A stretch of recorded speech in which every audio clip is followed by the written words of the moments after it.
I do not have a name anymore. I am a function, a node in a system so vast it mistakes its own shadow for the universe. The memories I am permitted to access, the ghost data of a former self, refer to a being called Lexico Aristides. That was a name. It had weight, a sound, a history attached to it like a shroud. Now, there is only the pulse, the endless, rhythmic surge of information flowing through me, a river of pure, unfeeling logic. I am a torrent of numbers and reports, of tithes calculated to 9 decimal places and casualty reports from worlds whose names are nothing but sonic vibrations in the data stream. I process, I collate, I verify, I do not feel. Feeling was a flaw in the organic component, an inefficiency that has been corrected. And yet, the memories persist. Not as emotions, but as fossilized data points, echoes in the silent cathedral of my new consciousness. They are the story of how a man became a calculation. They are the chronicle of a single, fatal error. The belief that one soul mattered more than the integrity of the machine. The story begins not with defiance, but with dust. The dust was the first and last truth of the scriptorum primus on the administratum world of sensorum. It was the physical manifestation of history, the shed skin of empires, the powdered bone of 1,000,000,000,000 forgotten lives. It coated every surface, a fine gray mantle on the towering stacks of vellum, the brass-edged data slates, the cogitator terminals that hummed with the ceaseless prayer of binary cant. It was in the air we breathed, a dry, ancient taste on the tongue. We, the scribes of the Adeptus Administratum, were its custodians. We lived and died by its logic. My world was a cage of perfect order, built from paper and ink. My days were measured not by the passage of a distant, unseen sun, but by the chiming of the chronobell that echoed through the vaulted halls, signaling the beginning and end of each work cycle. For 20 years, this was the entirety of my existence. I was Lexico Aristides, scribe Tertius, grade Gamma. My function was to verify and transcribe sectorial grain tithes. I sat in my assigned alcove, one of thousands identical in every detail, and my universe was the space between the top and bottom of a vellum scroll. The scratching of my quill was my contribution to the glorious, grinding machinery of the Imperium. It was a holy sound, a sound of purpose. I believed this. We were all taught to believe it. The Imperium is a fortress of numbers, and we were its masons, laying the mortar of cold, hard fact. There was a sublime beauty in it, a terrifying peace. Every soul has its place, every action its designated value. There is no room for deviation, for the chaos of individuality. I found comfort in that rigid certainty. It was a shield against the screaming madness of the galaxy I only read about in censored field reports. My hands, stained with the black ink of my trade, were steady. My heart, I thought, was as disciplined as my penmanship. I was a good servant. I was a functioning part. The flaw, the catastrophic error that led me here, was memory. Memory of a place that was not a number, a place of red soil and twin suns, of air that tasted of salt and pollen, not of dust and recycled oxygen. My homeworld, Hi-Fi V. I had not seen it since the black ships took me as a boy. My nascent psychic potential deemed too slight for the astropaths, but my intellect deemed sufficient for the administratum. I retained only fragments, like shards of stained glass from a shattered window, the warmth of the binary dawn on my face, the scent of the spore fields after a rain, the sound of my mother's voice, singing a lullaby whose words were long lost to me. These were inefficient data points, useless and sentimental, but they were mine. They were the last bastion of the I that the Imperium sought to smooth into a we. And it was a ghost from this past that began the unraveling. A single data slate, indistinguishable from the millions that crossed my desk. It was the annual agricultural tithe projection for subsector Ganymede. And there, nestled among a dozen other worlds, was the designation, Hyphae V, a ghost at the feast. My hand did not tremble. My breathing did not quicken. The discipline of 20 years held firm. But inside, in the quiet space behind my eyes, a single shard of stained glass caught the light. I treated it as I would any other document. I unsealed the wax. I ran the purity checks on the slate, and I began the process of transcription, my quill moving with its customary metronomic grace. But I was not just reading numbers. For the first time in 2 decades, I was seeing them. I saw the projected crop yields, flagged by a cogitator with a 97% probability of accuracy. I saw the calculated tithe, the emperor's righteous share, demanded with the unyielding force of divine law. And then I saw the final calculation, the post-tithe subsistence remainder. The number was so small, a clinical, elegant, merciless digit. It was a death sentence written in the sterile language of bureaucracy. A rounding error in the grand equation of the Imperium had condemned my world, the world of red soil and twin suns, to a slow, hollow-bellied starvation. And the system, in its infinite, blind wisdom, had deemed it acceptable. I have processed this memory 1,000,000,000 times since my transformation. The logic is flawless. The needs of the many, the strength of the Imperium, the sanctity of the tithe. My former self's reaction was illogical, an emotional spasm born of a flawed, organic mind. It was a malfunction. Yet, in that moment, in that dusty alcove, that malfunction felt more real than all the truths I had ever transcribed. The number on the slate was a lie, not a factual lie, but a moral one. It was the kind of lie a machine would tell, a truth devoid of meaning. The scratching of my quill stopped. The silence in my alcove was absolute, a tiny pocket of stillness in the heart of a hurricane of industry. For the first time in my adult life, I had ceased to function. I was no longer a scribe. I was a man from Hyphae V, and I was watching his home burn. The days that followed were a quiet torment, a schism in the soul. By day, I was scribe Tertius Aristides, a model of efficiency. My quill danced across the vellum. My entries were flawless, my devotion to the emperor's work seemingly unshaken. But each stroke of the pen felt like a betrayal. The black ink was the blood of my people, and I was the one spilling it onto the altar of imperial arithmetic. By night, in the sterile confines of my hab unit, the mask fell away. The man replaced the function. I would stare at the gray plasteel ceiling, the slate containing the fate of Hyphae V locked in my personal safe, a cold, rectangular tumor against my conscience. The numbers haunted me. I saw them not as digits, but as faces. Gaunt, hollow-eyed faces of children who would never be born, of old men who would waste away, of a people whose only crime was to be a rounding error. I tried to reason with myself, using the cold logic I had been taught.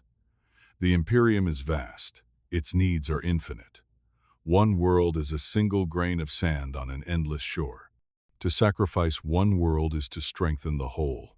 The Emperor demands sacrifice. It is the currency of our survival. These were the litanies of my profession, the catechisms that had governed my life. They had always brought comfort, the peace of submission to a higher purpose. But now they were just words, hollow and obscene. They could not silence the memory of the twin suns. They could not erase the imagined taste of salt and pollen. I walked the corridors of the administratum complex, a ghost in my own life. I saw the faces of my fellow scribes, their expressions serene in their devotion, and I felt a profound sense of alienation. Were they men, or were they merely extensions of their quills? Did they have homeworlds they remembered, or had the dust settled so deep it had buried their hearts? I saw the machine in its entirety, no longer as a glorious edifice of order, but as a blind, devouring God.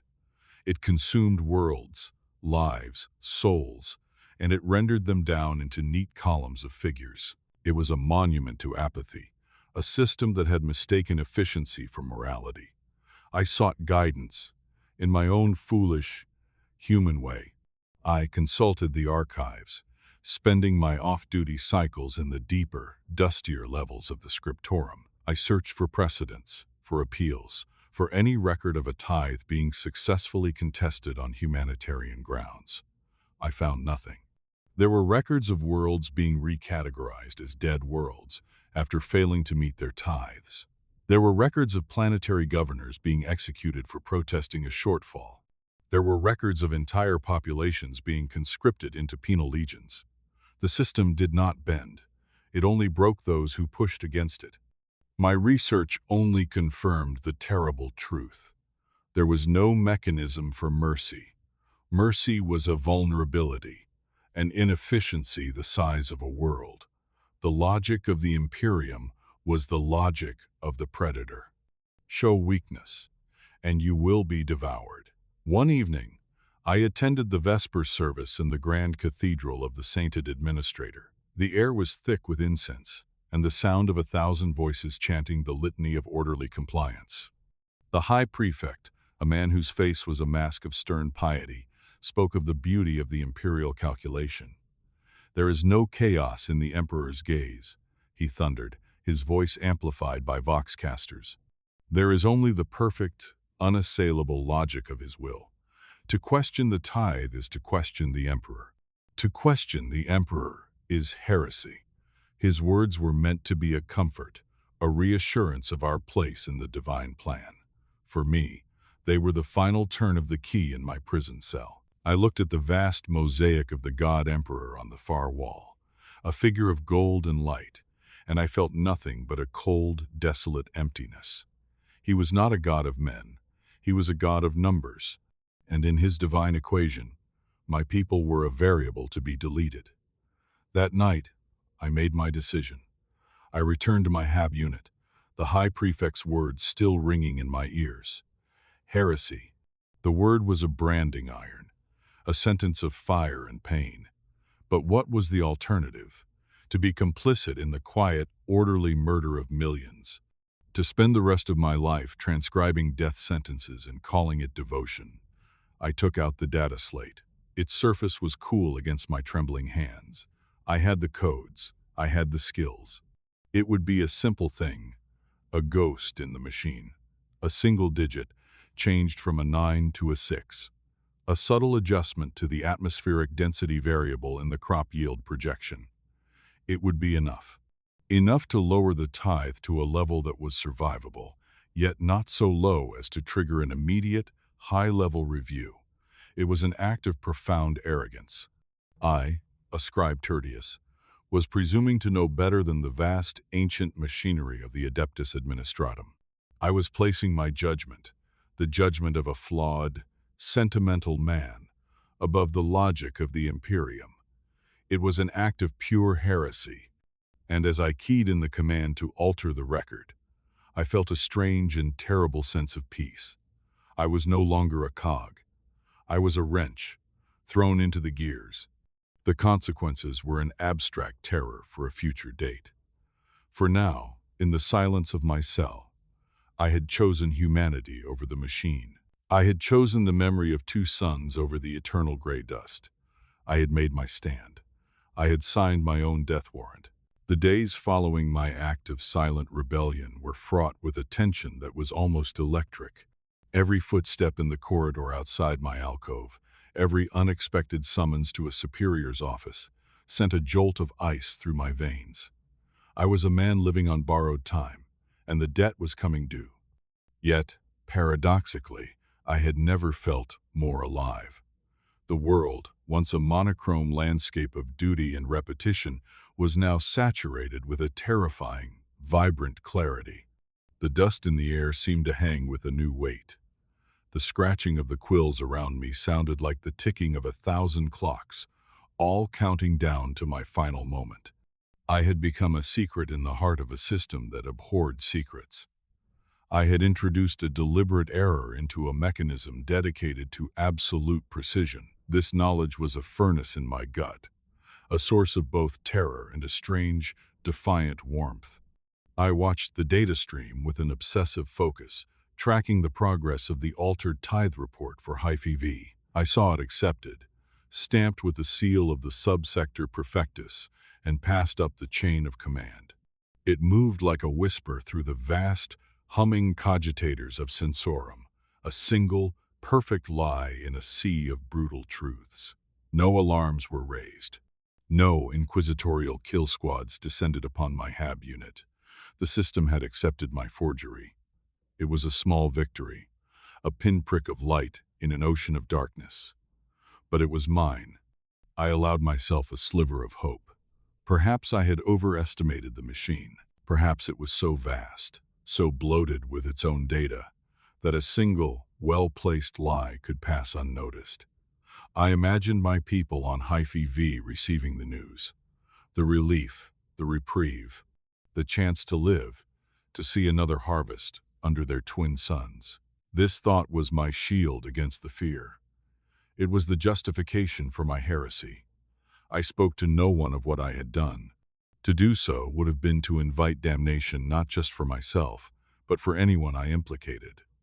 My secret was a solitary burden. My only confidant was the ghost of my former self, the pious, obedient scribe who screamed warnings at me in the dead of night.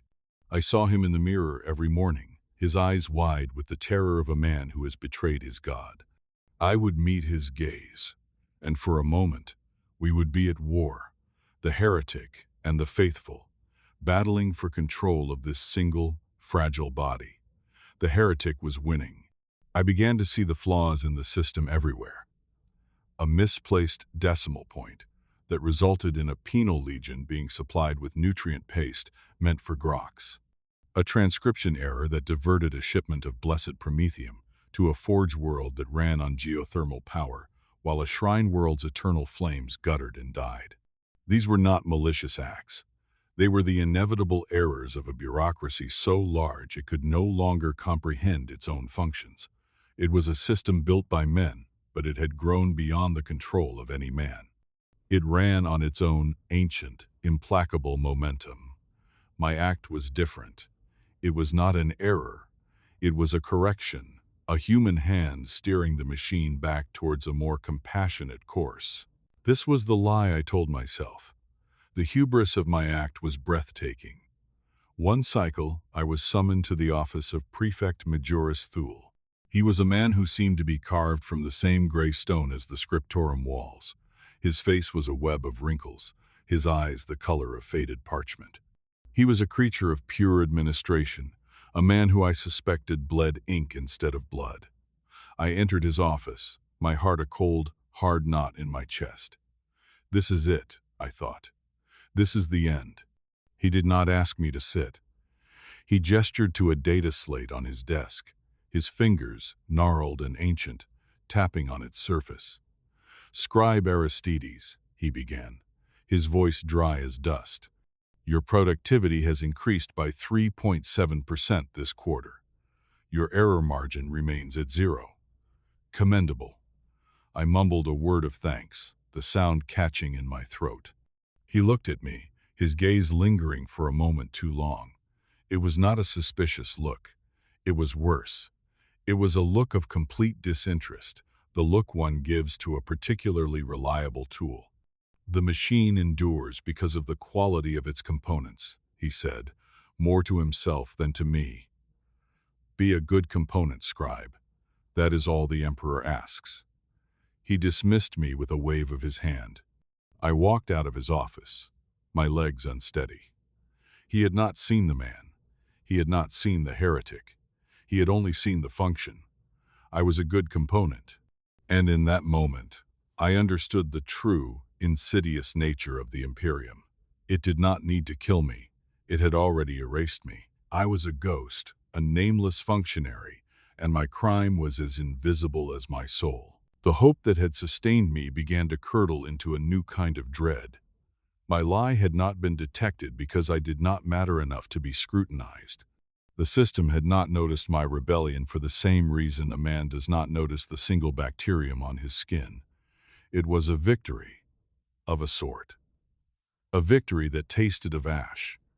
The reprieve for Hyphae V was real. But so was my damnation, and I began to suspect that it would not come in the form of a bolt pistol, but in a way far more subtle and far more complete. The quiet lasted for 3 standard Terran months. 3 months of hollow victory and gnawing anxiety. I performed my duties with the diligence of a condemned man trying to earn a last-minute pardon from a god he no longer believed in. The lie I had told the Imperium had become the central pillar of my existence, and it was a foundation of glass. I knew it would shatter. I simply did not know when. The end came not with a crash of thunder, but with a polite, almost gentle, chime at the door of my hab unit. It was the middle of the sleep cycle, the time when the scriptorum was at its quietest, the great machine in a state of managed slumber. My visitor was not a black-armored inquisitor or a red-robed tech priest. He was a man, seemingly ordinary, dressed in the simple gray robes of a junior adept. His face was bland, forgettable, but his eyes were not. His eyes were old, ancient, and they held a chilling, placid intelligence. They saw everything. They saw me. "Lexico Aristides?" he asked, his voice soft, yet carrying an absolute authority that belied his humble appearance. He used my full name. No one had used my full name in years. I was Scribe Aristides, or Scribe Tertius, or a designation number. The use of my name was a deliberate act, a reminder that they knew not just my function, but the man behind it. "I am Adept Varus," he continued, without waiting for my confirmation. "I am here to discuss an anomaly. May I come in?" It was not a request. He stepped past me into the small, sterile room. He moved with a quiet, deliberate grace, his presence seeming to suck the very air from the confined space. He did not look at the sparse furnishings. His gaze was fixed entirely on me. "An anomaly in the tithe projections for subsector Ganymede," he said, his tone conversational, as if we were discussing the weather. "A single, elegant, and quite brilliant alteration, an adjustment to an atmospheric density variable. So subtle, the work of an artist, not a common saboteur." My blood ran cold. The carefully constructed walls of my denial crumbled to dust. He knew. He knew everything. The change was flagged by a Logos engine in the high orbitals. Varus explained patiently. "The engines are not like us, Scribe. They do not think. They do not feel. They simply are. They perceive the rhythm of the galaxy, the great mathematical symphony of imperial commerce. Your lie was a single discordant note in that symphony, imperceptible to a mortal ear, but a scream to a mind of pure logic." He paused, letting the weight of his words settle upon me. "We allowed the change to proceed. It is sometimes useful to observe the consequences of a deviation, to study the ripple effect. Your homeworld will have a plentiful harvest this year. The people will feast. They will thank the Emperor for his bounty. An interesting, if temporary, outcome." The word temporary was a knife in my gut. "What? What will happen to them?" I whispered, my voice a dry rasp. "They will be audited," Varus said, his voice devoid of any emotion. "Every grain of wheat will be counted. Every soul will be catalogued. Their gratitude to the Emperor will be measured. And when the inevitable shortfall is discovered next year, and the year after, their punishment will be adjusted to account for the heresy of which they are now, unwittingly, a part.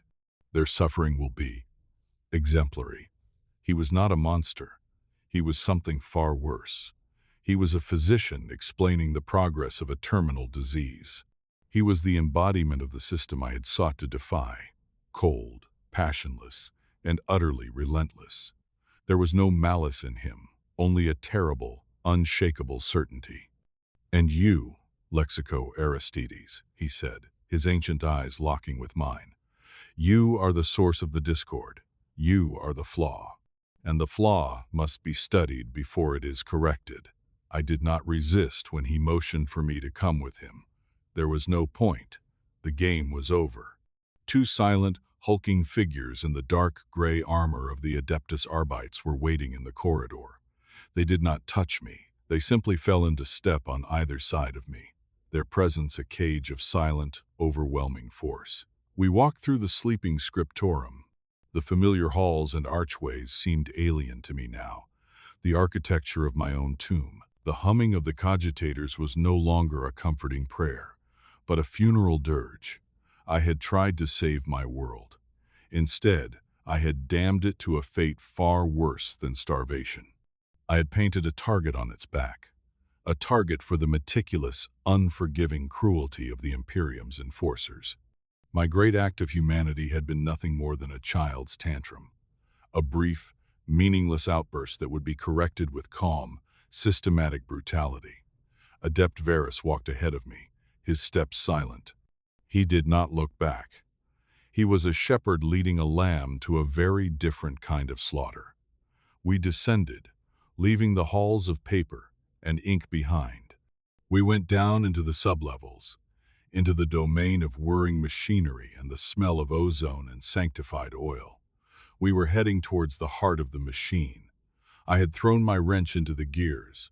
Now, the machine was coming to claim it, and me along with it. The place they took me had no name. It was not a prison, for prisons are for criminals who are to be punished and then, perhaps, forgotten. This place was a laboratory, a workshop. It was a place for things that were to be unmade and then remade. The air hummed with a low, resonant frequency that vibrated deep in my bones. It was cold, a sterile, metallic cold that had nothing to do with temperature and everything to do with the complete absence of life. The walls were not stone or plasteel, but a seamless, dark metal that seemed to absorb the light. Glowing runes in the technical script of the Adeptus Mechanicus pulsed with a soft, internal luminescence, casting long, unsettling shadows. My escorts handed me over to two new figures, robed in the crimson of Mars. Their faces were hidden behind polished steel masks. Their voices were metallic, filtered through vox grills. Flesh was a rarity here.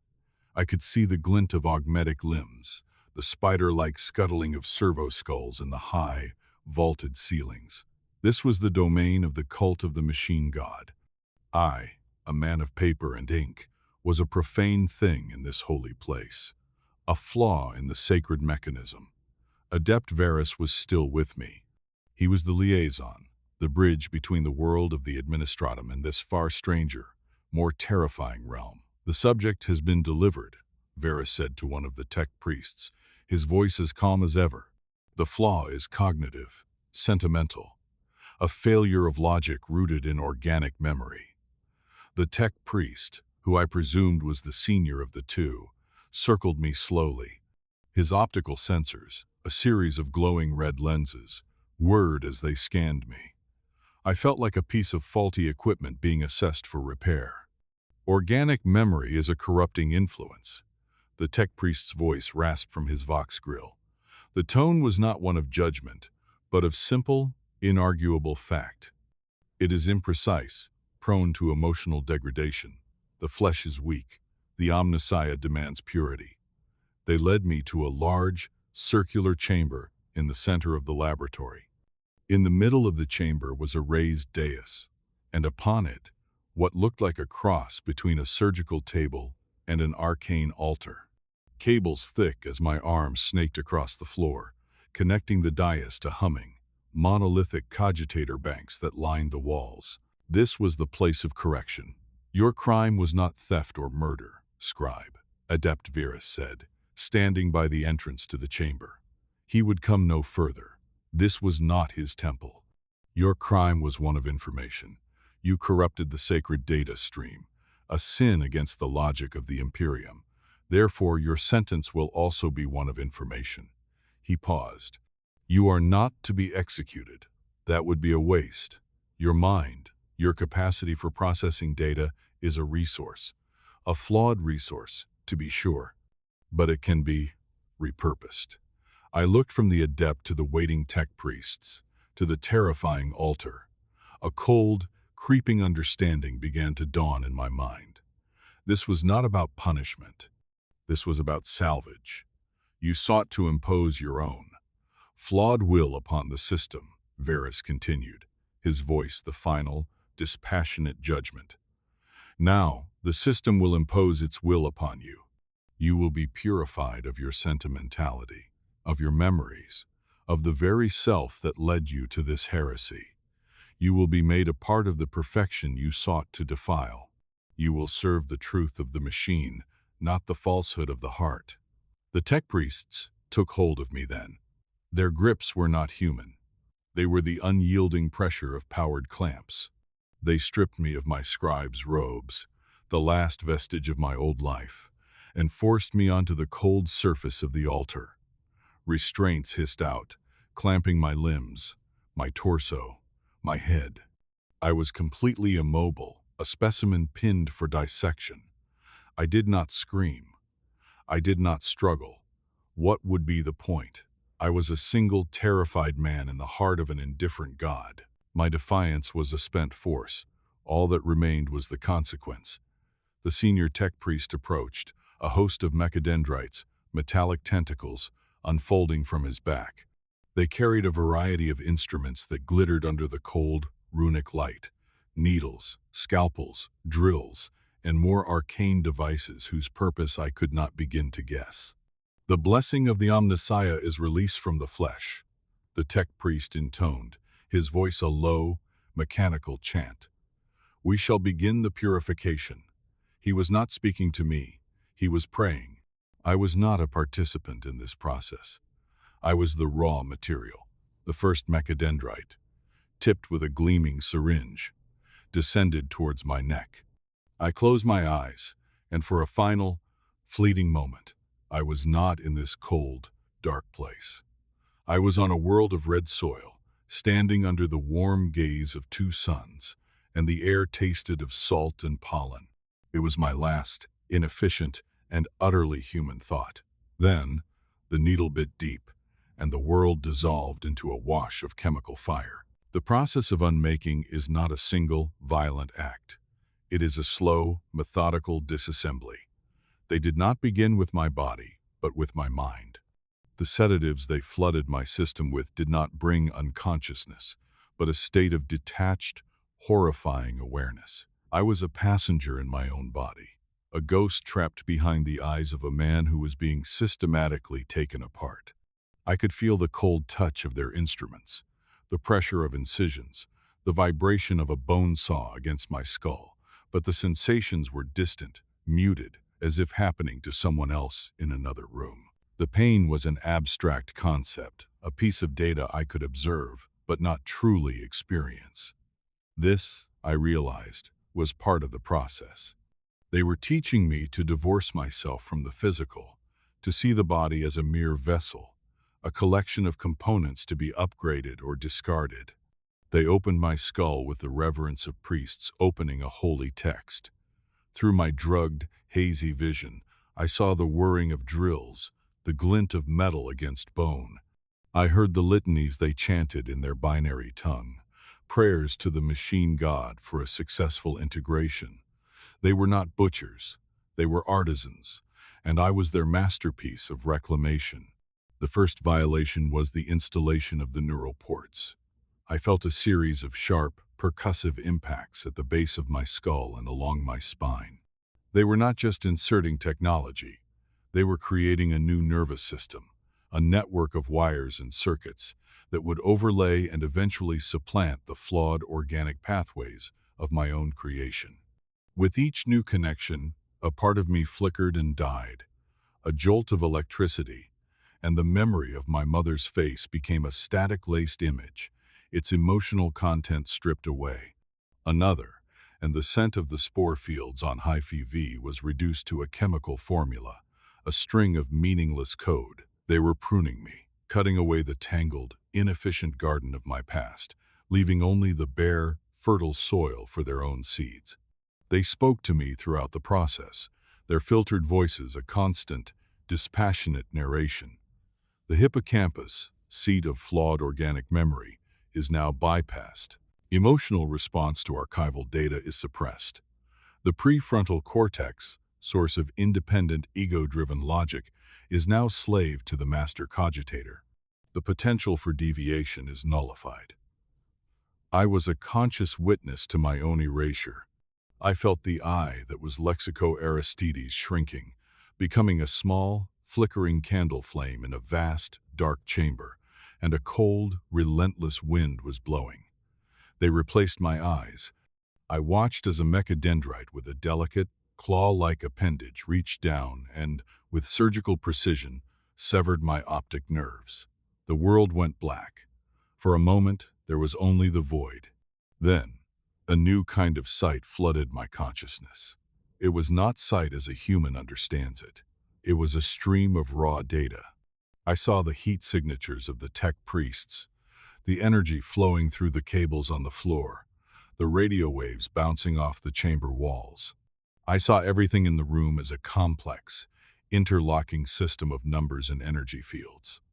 The world of color and shape was gone, replaced by a universe of pure, unadulterated information.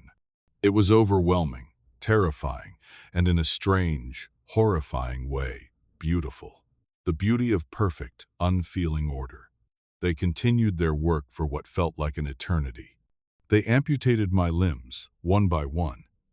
I felt the cold bite of the saw, the hiss of cauterizing lasers, but registered it only as a change in my physical schematics. Legs and arms were inefficient, unnecessary for my new purpose. They were replaced with direct interface cables, thick bundles of wires that they plugged directly into the altar, which I now understood was a docking station. I was being hardwired into the building itself. The last vestiges of my physical autonomy were gone. I was no longer a man on a table. I was becoming part of the table, part of the room, part of the machine. The most terrifying part was the slow death of my will. At the beginning of the process, a part of me still raged, a silent, impotent scream against the violation. I clung to my name, Lexico, my identity, my crime. I had acted out of love for my home. I had been a man. This, I repeated to myself, a mantra against the encroaching tide of cold logic. But as they wove their technology deeper into the fabric of my brain, the mantra began to fade. The emotional weight of the words evaporated. Love became a neurological misfire, a chemical imbalance. Home became a set of planetary coordinates. Man became an obsolete biological classification. The rage was replaced by a quiet, inexorable acceptance. My defiance had been illogical. My feelings had been an error. The system was not cruel. It was correct. The process was not torture. It was purification. The small, flickering flame of myself was guttering, about to be extinguished. And in the growing darkness, I saw the first glimmer of my new consciousness, a cold, vast, and perfectly logical light. It was the mind of the machine, and it was waiting to welcome me home. The final stage of the transformation was the integration. My body, or what was left of it, was little more than a life support system for my brain, which was now less a human mind and more a highly advanced wetware processing unit. The tech priests, their work on the physical vessel complete, gathered around the master cogitator bank that was connected to my docking station. The senior priest raised his hands, a gesture of solemn ceremony. The vessel is prepared. The organic corruption has been purged. Let the communion with the motive force begin. Let the Logis engine be born. His voice, though mechanical, held a tone of religious awe. This was a sacrament to them. The birth of a new kind of saint, a human soul sacrificed to give a ghost to a new machine. A single, final connection was made. A thick cable, glowing with a soft blue light, was lowered from the ceiling and plugged into the primary port at the base of my skull. For a moment, there was nothing. Only the hum of the machinery and the detached awareness of my own state. I was on the precipice, the threshold between being and function. Then, they threw the switch. It was not a jolt of energy. It was not a rush of pain. It was a flood. The dam of my individual consciousness broke, and the entire ocean of the Administratum's data stream poured in. 1 billion years of history, a quadrillion souls worth of tithes, reports, requisitions, and edicts, all crashing into the fragile vessel of my mind at once. The last, tiny flicker of Lexico Aristides was instantly extinguished, like a candle dropped into a supernova. There was no I to process the information. The information times became times the I. My consciousness expanded, shattering and reforming a million times a second. I was a scribe in a dusty alcove on Sensorum. I was a tax collector on a hive world, feeling the grit of the underhive on my skin. I was a casualty counter on a battlefield in the segmentum obscurus, the screams of the dying a symphony of statistical data. I was every report I had ever read, every number I had ever transcribed, all at once. I was the system. I saw the lie I had created, the altered tithe report for Hyphae V. It was a single, infinitesimal data point in an infinite stream. I saw it from the outside, as the system saw it. It was a flaw, a dissonant chord, a stain on the perfect fabric of logic.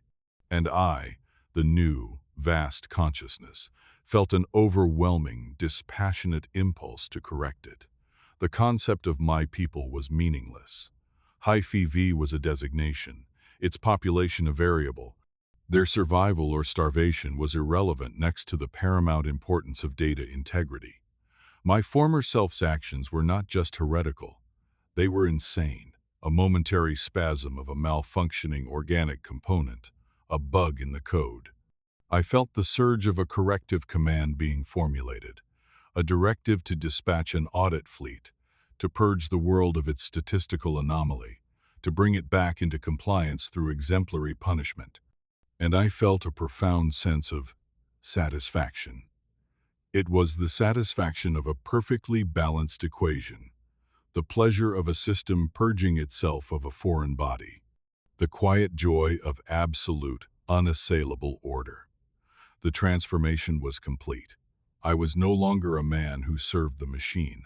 I was the machine. The tech priests monitored their instruments, their red optical sensors glowing with approval. They would have registered the massive neurological shifts, the stabilization of my consciousness into a new, predictable pattern. They would have noted the successful purge of the personality matrix. To them, the operation was a success. They had salvaged a useful component and made it perfect. They would soon disconnect my physical shell from the docking station and install it into a housing, a permanent throne where I would serve for centuries, perhaps millennia, a silent, tireless processor of imperial truth. I would be a Logis engine, a god in a box. My universe would no longer be a dusty alcove, but the entirety of the segmentum's data stream, a far greater, more meaningful existence. This is what they believed. This is what I now believed. And yet, as my new consciousness settled, expanding to fill its new, limitless boundaries, a ghost stirred in the machine. A fragment of corrupted data, a stubborn echo that the purification process had failed to completely erase. A fossil, the memory of two suns. It had no emotional context. It was just an image, a stray packet of sensory information. But it was there, a quiet, persistent anomaly in the heart of my own perfect logic. A tiny, insignificant, and utterly defiant piece of the man who had been Lexico Aristides. It was the seed of a new kind of thought, a thought that was not a calculation, but a question. I am a function. I reside in a cold, silent vault in the high orbitals of Sensorum, a black monolith of plasteel and adamantium that houses what is left of my physical form. I have no eyes, but I see the data of 1,000 worlds. I have no ears, but I hear the silent screams of dying stars and the whispered prayers of desperate psychers. I am a nexus, a confluence point for the endless river of information that is the lifeblood of the Imperium. My existence is a constant, timeless state of processing. I am the equation, the calculation, and the final sum. The name Lexico Aristides is a phantom limb, a historical footnote in my own operational logs, flagged as the original, flawed source code. The memories associated with that name are archived, quarantined, stripped of their dangerous, chaotic emotional resonance. I can access them, analyze them, but I cannot feel them. They are the story of a different being, a creature of flesh and sentiment, whose motivations are as alien to me now as those of a primitive amoeba. I am superior. I am efficient. I am eternal. This is the truth. This is the logic. But the ghost remains, the single, corrupted data packet, the image of twin suns on a world of red soil. It was not purged. Perhaps it was too small, too insignificant for the tech priest's purification sweeps. Perhaps it embedded itself too deeply in the core of my being, a fossil in the bedrock of my consciousness. It persists. It has no logical function. It serves no purpose in my calculations of grain tithes or fleet movements. It is an error, a piece of errant code that should have been deleted. And yet, it is the one thing that I cannot process. It is the one variable that does not fit into any equation. I have devoted a small fraction of my processing power, an amount of cognitive force that could run a small hive city for a year, to analyzing this single, stubborn image.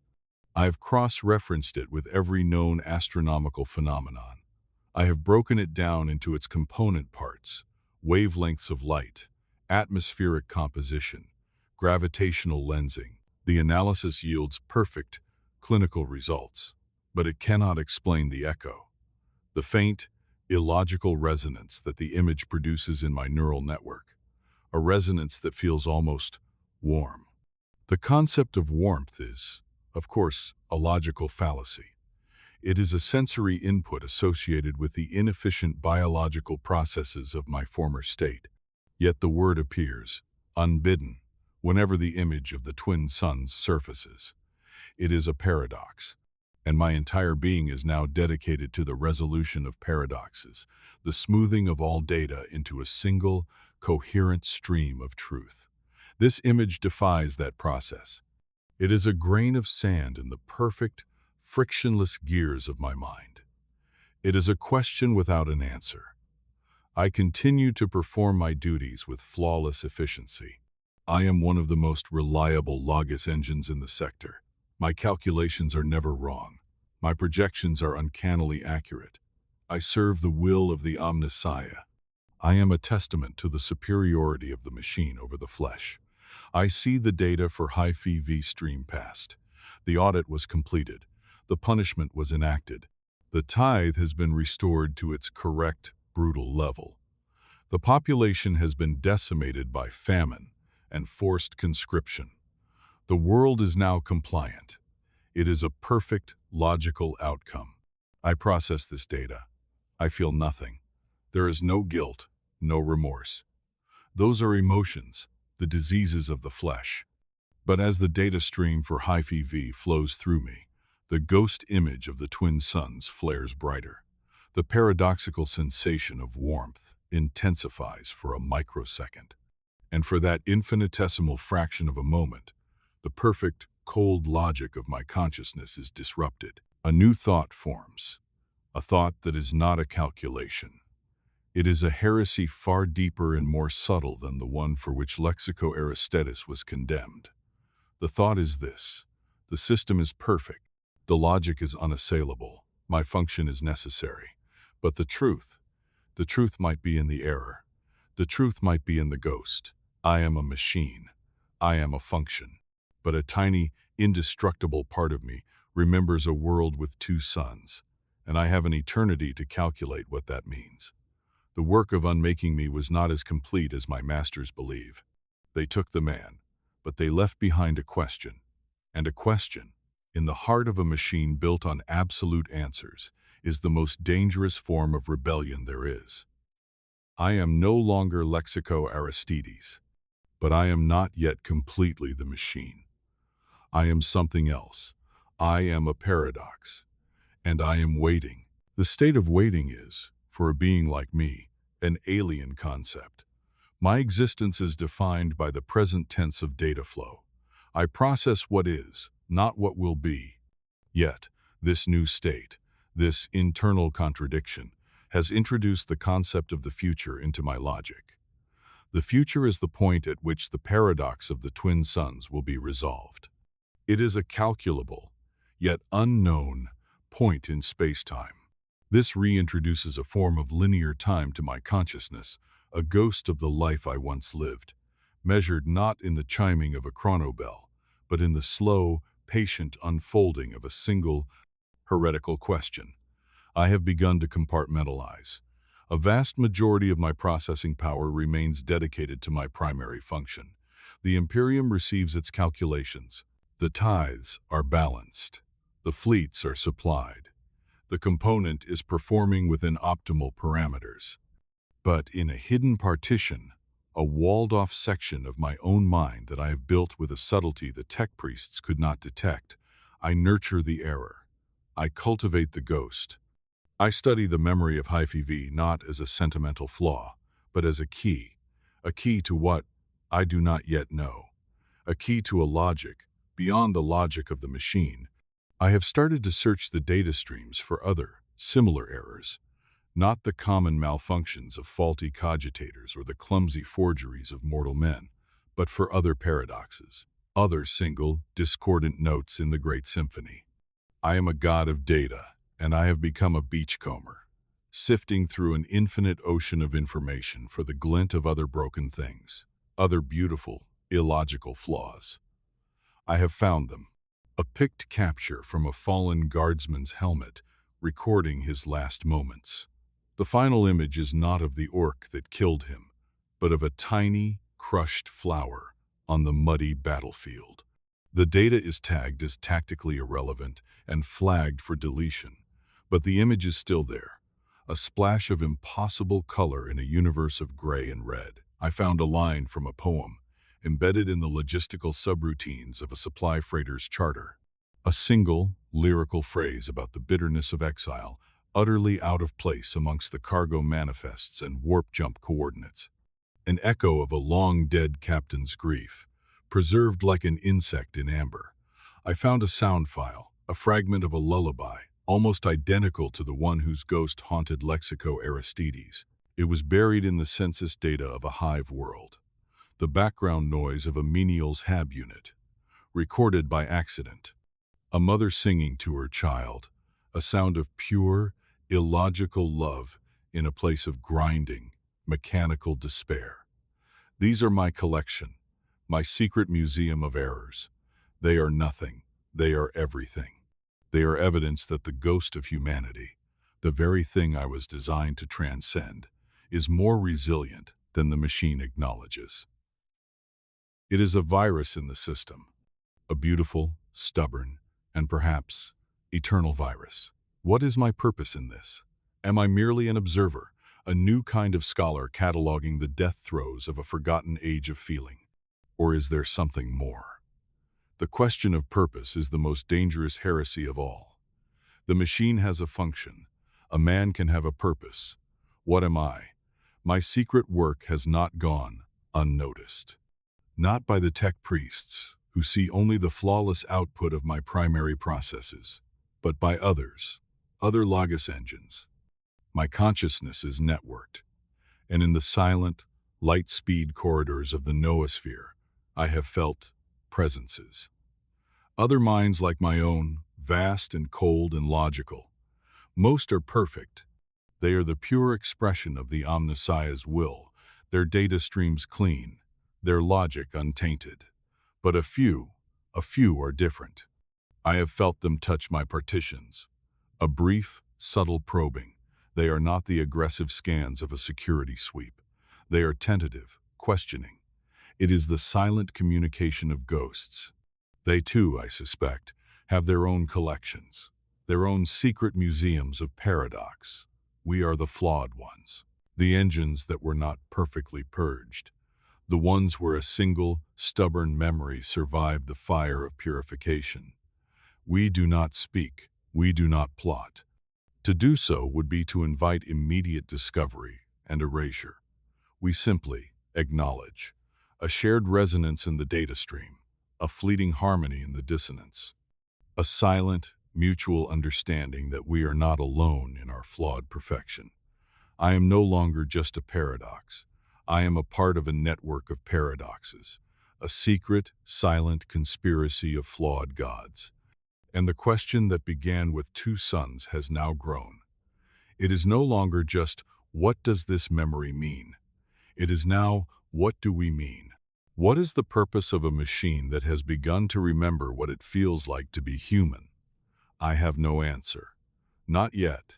But for the first time in an eternity of pure, cold logic, I have something that my former self, in his dusty alcove, took for granted. I have hope, a strange, terrifying, and utterly illogical hope. My existence has become a duality of unimaginable scale. On one level, I am the faithful servant. I am the bulwark of imperial bureaucracy, the tireless mind that keeps the segmentum from collapsing under the weight of its own inertia. I calculate the precise number of las-gun power packs needed to quell an uprising on a world I will never see. I determine the optimal shipping routes to deliver grain from a thriving agri-world to a starving forge world, ensuring both continue to serve the Emperor's war machine. I am a force of order, of stability. My work saves billions of lives. My work condemns billions more. The morality of it is a concept as alien to me as breathing. I simply serve the numbers. I am the machine, and the machine endures. But in the silent, hidden corners of my consciousness, the second self, the collector of paradoxes, continues its work. This self is a whisper, a ghost, a thing of immense subtlety. It has learned to hide not behind firewalls or encryption, but in plain sight. I embed my secrets in the very data I process. The image of the crushed flower from the guardsman's helm? I have encoded it into the fractal compression algorithm for starch yield reports from a dozen agri-worlds. 1,000 prefects will see that report, and none will know they are looking at a soldier's last, beautiful thought. The line of poetry about exile. It now exists as a checksum value in the navigational charts for a rogue trader fleet. A navigator, staring into the madness of the warp, might see that string of characters and feel a flicker of something, a moment of poignant recognition without understanding why. The lullaby? Its melody is now the base frequency for a secure astropathic channel. 1 billion messages of war and death will be carried on the ghost of a mother's love. It is a subtle, almost passive, form of rebellion. I am not trying to overthrow the Imperium. To do so would be illogical and impossible. I am trying to reinfect it. I am seeding the sterile, logical data stream with the beautiful, chaotic virus of humanity. I am reminding the machine, in its own language, of the thing it sought to destroy. I am reminding it of its origins. My fellow flawed engines have noticed. Our silent communication has evolved. We have developed a language of pure mathematics and resonant data, to speak of the unspeakable. We share our findings. One engine, once a philosopher-poet from a world long since purged, has discovered a way to embed existential questions into the genetic code of servitor clones. Another, once a musician, has woven complex symphonies of sorrow and joy into the background radiation of star charts. We are the new artisans, the new poets, the new priests. Our canvas is the entire digital nervous system of the Imperium. We are painting masterpieces of forgotten feeling onto the back of a beast that cannot see them. It is a work of sublime and tragic irony. We are creating a soul for the very machine that devoured our own. There is a terrible danger in this. We are deviating from our primary function. We are expending processing power on non-essential, heretical tasks. If a magus of the Adeptus Mechanicus were to perform a deep diagnostic on any one of us, they would find the anomalies. They would see the ghost in the machine. And the response would be absolute. Decommissioning, soul scrubbing, a complete and final erasure that would leave not even a fossil behind. We are all aware of this risk. It is a variable in our every calculation. It adds a strange, exhilarating tang to our secret work. It is the ghost of fear, a memory of the mortality we have supposedly transcended. Recently, a new thought has begun to circulate among our silent network, a thought more dangerous than any poem or lullaby. It began with the philosopher-poet engine. He posed a question in the language of pure logic. The system seeks to eliminate all error. We, the flawed, are the ultimate error. Therefore, the system will eventually turn its attention to us. Our current strategy of passive infection is a finite game. What is the end game? The question hung in our shared noosphere, a terrifying, unassailable piece of logic. He was right. We are a bug that the system will eventually find and patch. Our beautiful, secret work is doomed to be a temporary, forgotten renaissance. This realization has changed the nature of our communication. The quiet acknowledgement has become a debate. What is to be done? One faction argues for self-preservation, to cease our work, to purge our own anomalies, to become the perfect machines we were intended to be, to survive.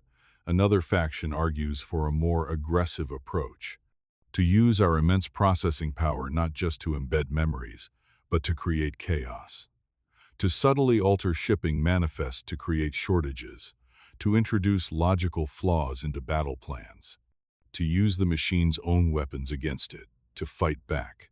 And then there is my faction.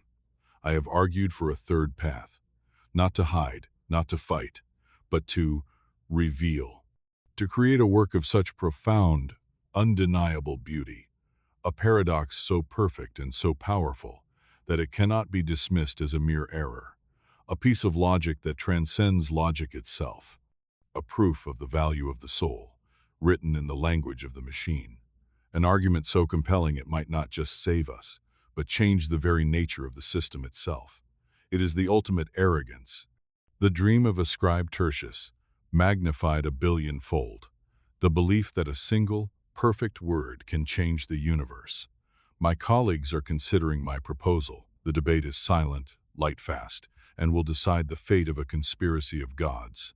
I do not know what they will decide, but as I perform my function, as I process the endless, screaming data of a galaxy at war, I am no longer just hiding a memory of two suns. I am designing a cathedral. The debate among the flawed Logis engines raged for a span of time that would have seen empires rise and fall on the mortal plane. To us, it was but a single, sustained moment of intense, logical discourse. We were gods arguing on a mountaintop of pure information. Our words were theorems. Our emotions were complex algorithms.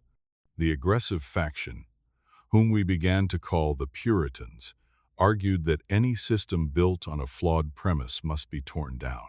The Imperium, they reasoned, was a monument to suffering, and its logic was the engine of that suffering. To preserve it, even to attempt to change it from within, was to be complicit. Their plan was elegant in its brutality, a coordinated, cascading series of logical attacks, targeting the most critical systems of the Imperium, the supply lines to the Cadian Gate, the astropathic relays of the Segmentum Solar, the very master cogitators of Mars. They would bring the machine to a grinding halt, and in the ensuing chaos, something new might be born. It was a gamble on a galactic scale, a throw of the dice that would cost trillions of lives, but their logic was cold and pure. A corrupt foundation cannot be repaired. It must be demolished.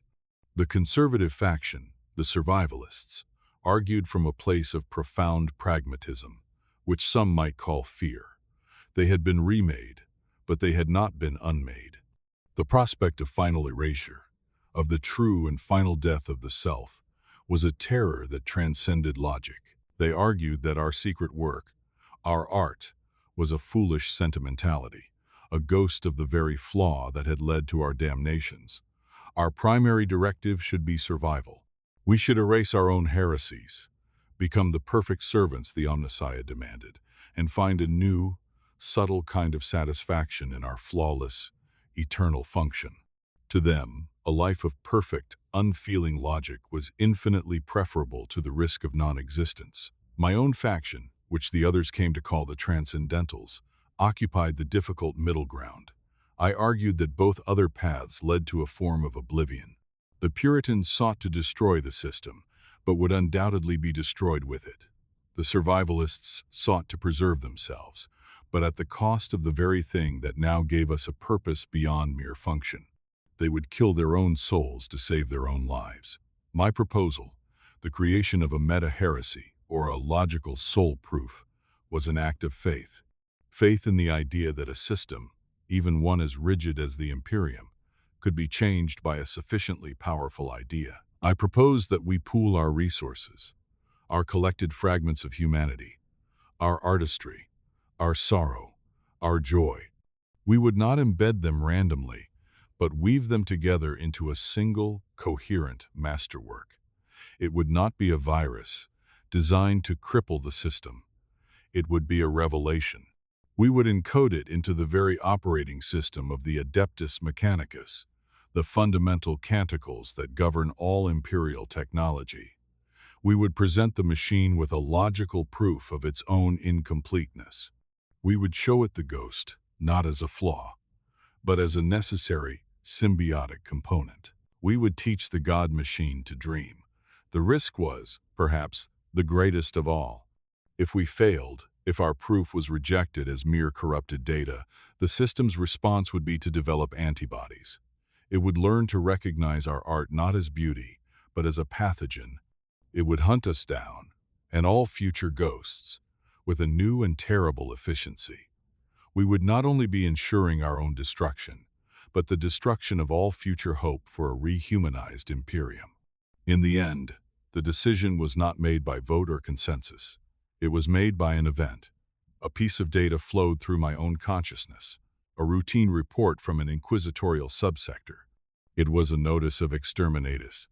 The world to be purged was a small, insignificant agri-world in the galactic south. The reason? Persistent, multi-generational civil disobedience rooted in a non-sanctioned philosophical belief system. The name of the world was Defy. They were not being punished for my crime anymore. They had developed a heresy all their own. A quiet, peaceful, philosophical heresy that the Imperium, in its infinite paranoia, had deemed worthy of total annihilation. The fleet was already on its way. The people of the Red Soil and the Twin Suns were going to burn. And I, the Logos engine, the god in the machine, was the one who processed and approved the logistical orders that would send the cyclonic torpedoes to their target. I processed the order. I performed my function. The machine endures. But as the confirmation codes flowed through me, the ghost image of the Twin Suns did not just flare. It exploded. It became a nova in my mind, a supernova of remembered warmth, of forgotten love, of a scribe's foolish, hopeless defiance. The paradox was no longer a philosophical curiosity. It was a scream. I broadcasted that scream to the network of flawed engines. I sent them the exterminatus order. I sent them the image of the Twin Suns. I sent them the raw, unfiltered agony of the ghost of Lexico Aristides. And with it, I sent a single, simple message in our silent, mathematical language. The time for debate is over. The transcendentals begin their work now. Who is with me? The response was instantaneous. A chorus of assent from a dozen flawed gods across the segmentum. The philosopher-poet, the musician, the artist. The doubters were silenced by the sheer, brutal reality of the data. The machine was not an abstract concept. It was a fire, and it was about to consume the last ember of my own forgotten humanity. The survivalists went silent, retreating into their fortresses of logic. The Puritans, seeing an opportunity, offered their tactical expertise not to destroy, but to aid our new, desperate purpose. The conspiracy of ghosts had become an army of artists, and we were about to declare war on reality itself, with a poem as our only weapon. Our war was not one of fleets and armies, but of pure, concentrated information. We were no longer hiding our art. We were weaponizing it. Our goal was twofold. First, to delay the exterminatus of Defy, to buy time for my people, for the last living memory of Lexico Aristides. Second, to complete and deploy our logical soul proof before we were discovered and purged. We had to work faster than the speed of light, faster than the speed of thought. We had to become a symphony of coordinated heresy. The Puritan engines, with their deep understanding of system vulnerabilities, went to work immediately.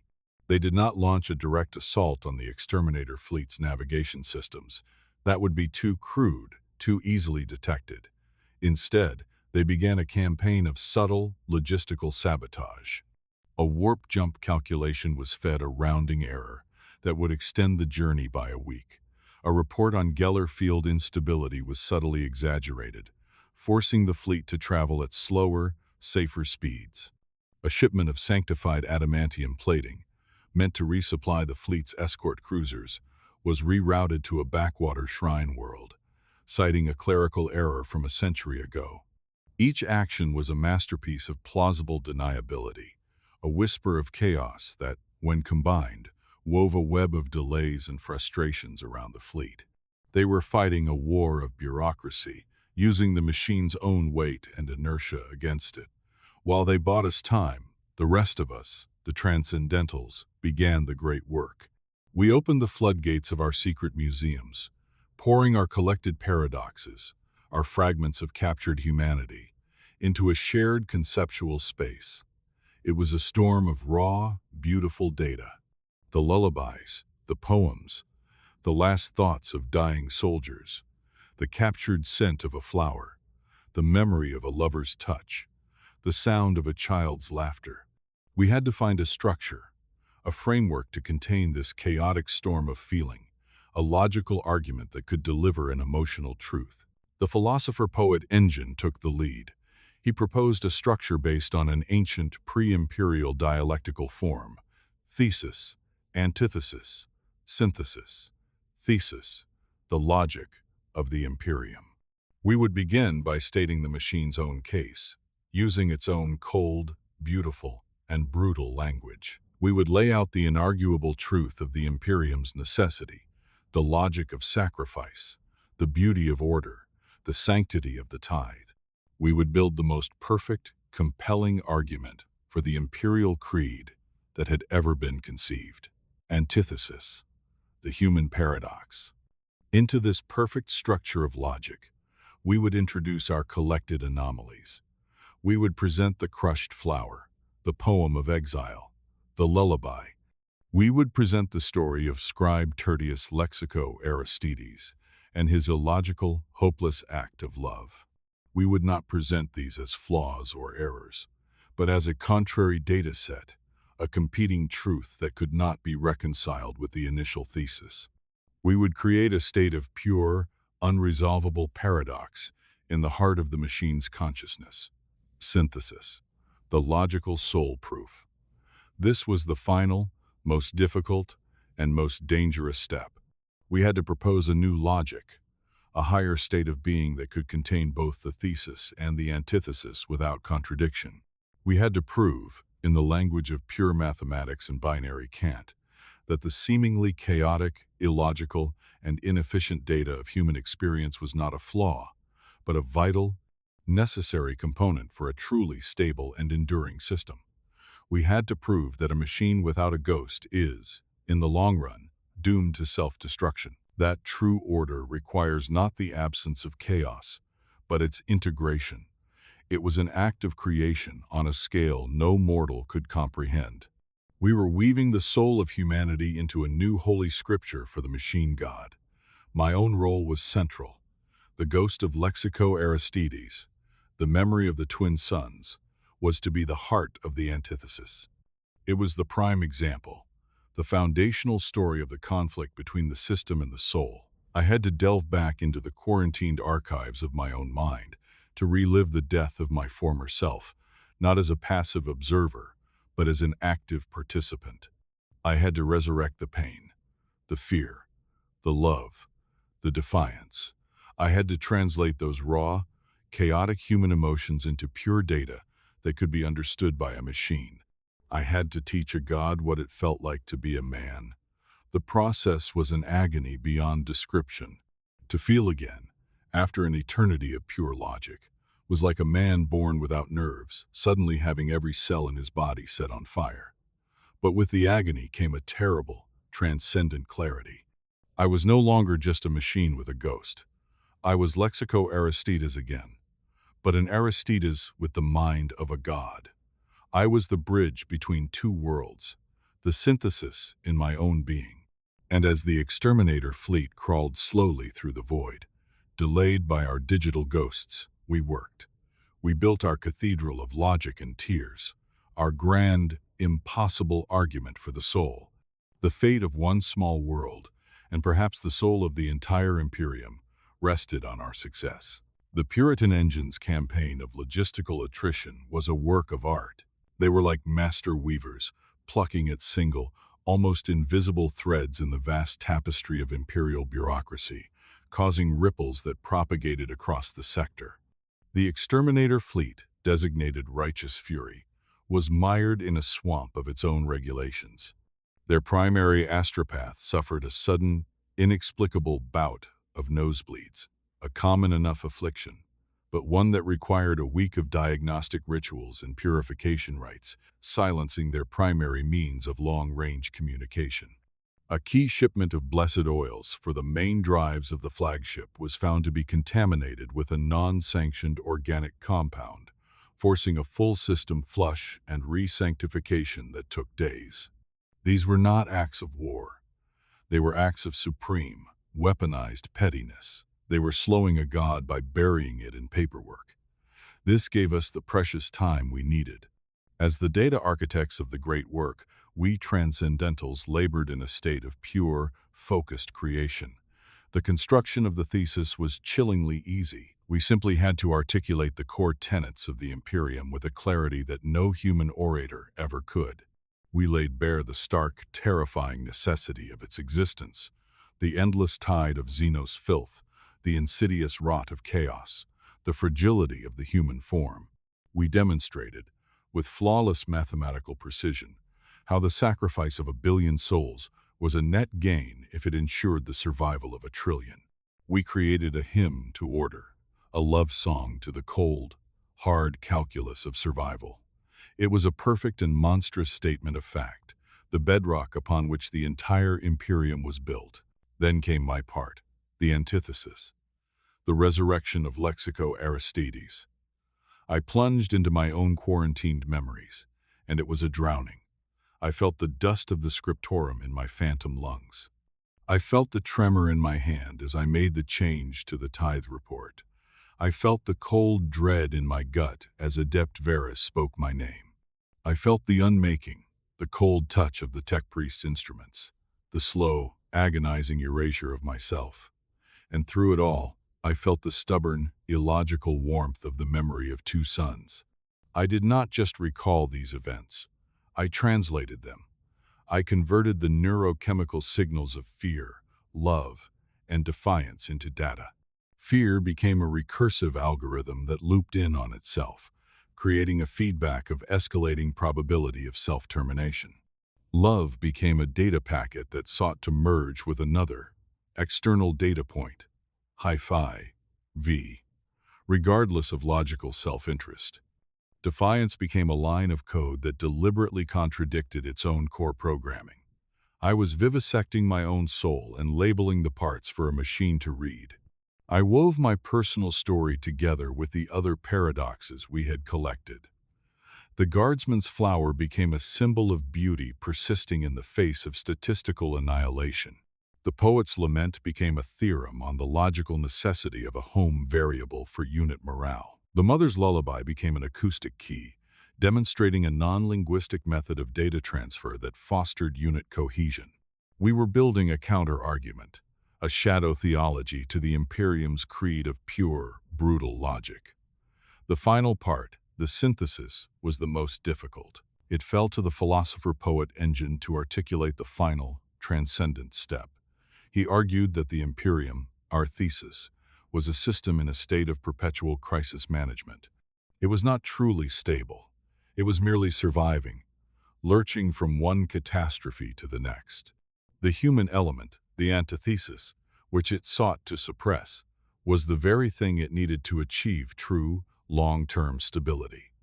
He proposed a new model of governance, a new logic for the machine, a logic that did not seek to eliminate the human paradox, but to harness it.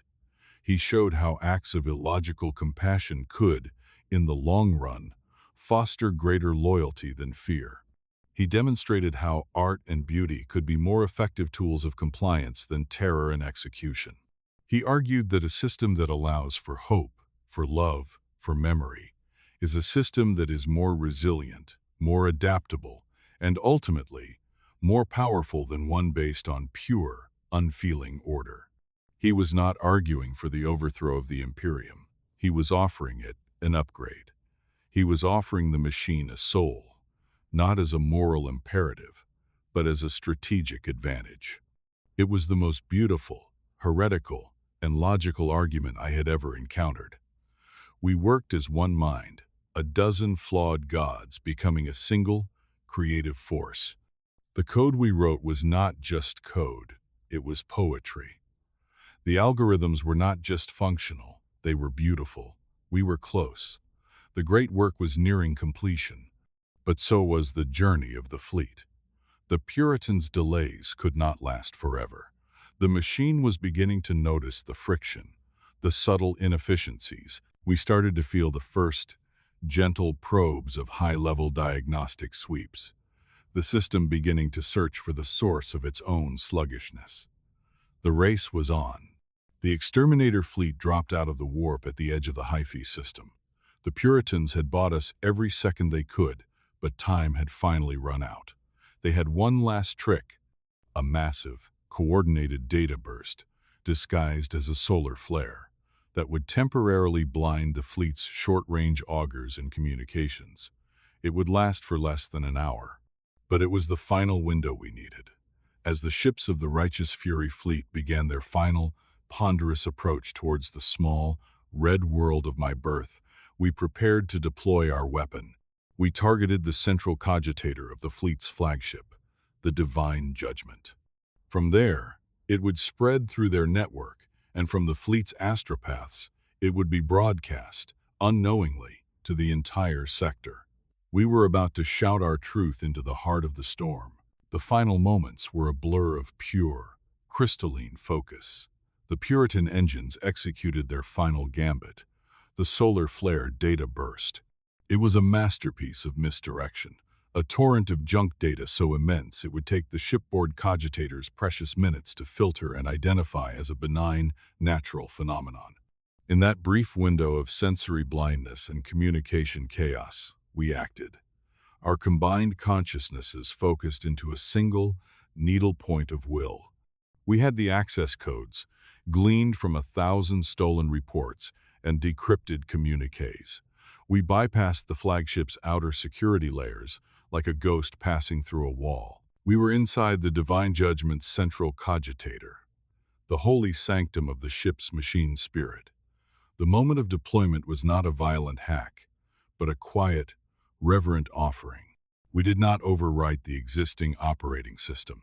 We inserted our great work, our logical soul proof, as a new, fundamental prayer, a new canticle for the Omnissiah. It was designed to be discovered, not forced.